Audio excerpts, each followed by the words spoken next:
Eh bien le bonjour, ici Django, bienvenue dans cette nouvelle vidéo. Est-ce que vous aviez entendu parler de la news à l'époque qui parlait des publicités de marques réelles dans le jeu Battlefield 2042?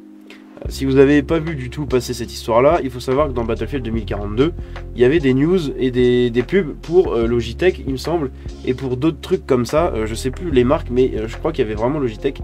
C'était voilà, des pubs pour des accessoires du coup de PC, de choses comme ça. Ça avait fait un peu polémique en fait à l'époque, ce qui est compréhensible aussi. Mais aujourd'hui, il y a un autre truc assez drôle, c'est vraiment marrant. Je vous le mets dans l'article tout de suite, vous allez le voir avec le titre. American Truck Simulator diffuse des publicités pour de vraies entreprises de camions. Franchement, c'est incroyable. C'est limite le terrain parfait en fait pour faire sa pub à pas cher. Vous conduisez dans le jeu, vous conduisez dans la vraie vie. J'aime trop cette phrase d'intro. L'American Truck Simulator de SCS Software est maintenant utilisé pour ramasser des conducteurs potentiels dans la vie réelle.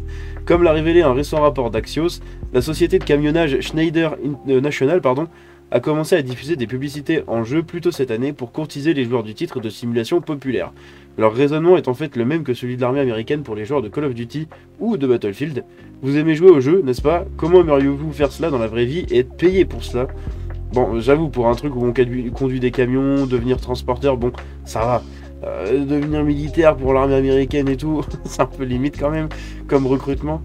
La responsable des relations publiques de Schneider, Cara Letterman, a déclaré en tant que telle à Axios, pardon, j'ai un peu bugué là, révélant que l'entreprise était tournée vers le jeu après que les pilotes récents de leur programme d'entraînement aient des compétences supérieures à leur niveau d'expérience. Les conducteurs ont crédité leur apprentissage au jeu vidéo American Truck Simulator.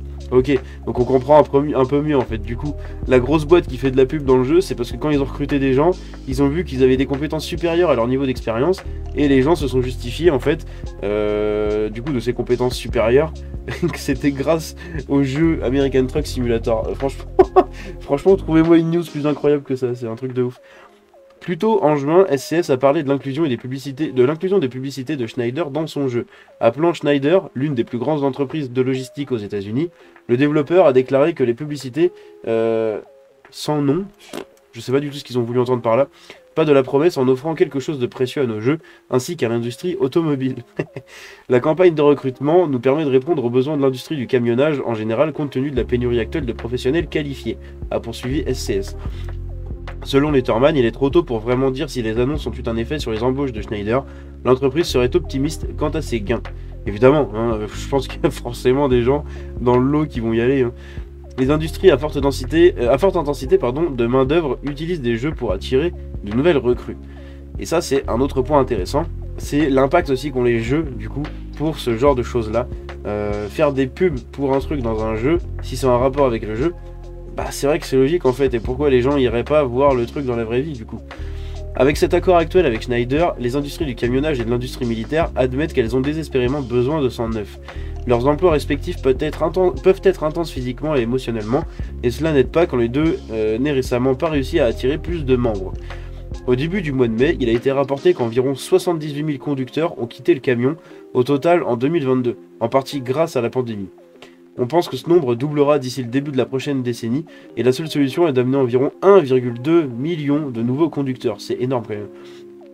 La formation de nouveaux conducteurs est coûteuse, environ 7 000 $, et à ce titre, les entreprises essaient de réduire la barrière à l'entrée dans la mesure du possible. L'un de ces cas est d'offrir une bourse pour la formation au permis de conduire commercial, donc le CDL, qui est nécessaire pour devenir certifié pour conduire l'agriculture à travers le pays. Donc des trucs agricoles, hein, je pense. À sa manière, l'American Truck Simulator gère la question de la formation. En raison de la façon dont il est axé sur la simulation, les personnes qui, autrement, n'ont peut-être pas le temps de s'entraîner, ou d'aller dans des collèges communautaires pour s'entraîner, peuvent démarrer un jeu et s'entraîner de cette façon.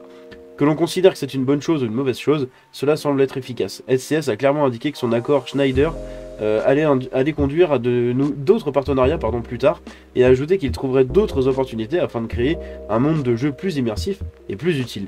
Du coup, ce serait intéressant de voir les gains aussi de ce genre d'opération pour Euro Truck Simulator, parce que là, American Truck Simulator c'est aux États-Unis du coup, et Euro Truck c'est en Europe. Et ce serait très intéressant de voir ça, parce qu'évidemment il y a une pénurie de camionneurs dans le monde entier. C'est assez dommage, mais bon, c'est comme ça, le métier est dur, et avec les trucs de pollution, toutes ces choses là, le métier a une mauvaise image, je trouve, mais c'est un métier ultra essentiel en fait au fonctionnement de notre vie. Vous enlevez tous les camions, on est nul, parce que les bateaux, les avions, ça va bien 5 minutes, mais comment vous transportez un truc d'aéroport hein, dans un bled de 2000 habitants par exemple. Donc c'est très intéressant. Franchement, ce genre de news, j'aime bien, ça me fait rigoler, ça me détend, et c'est toujours cool à savoir en fait. Ça a été publié le 30 juin, voilà, il y a quelques jours de retard, je suis tombé dessus comme ça. Mais c'est très intéressant. Bref, j'avais rien de plus à rajouter. Je vous laisse avec ça. C'est tout ce que j'avais pour aujourd'hui. J'espère que cette petite vidéo vous a plu. Si c'est le cas, vous pouvez la liker et vous abonner en activant la cloche. Je vous dis à la prochaine. C'était Django. Ciao.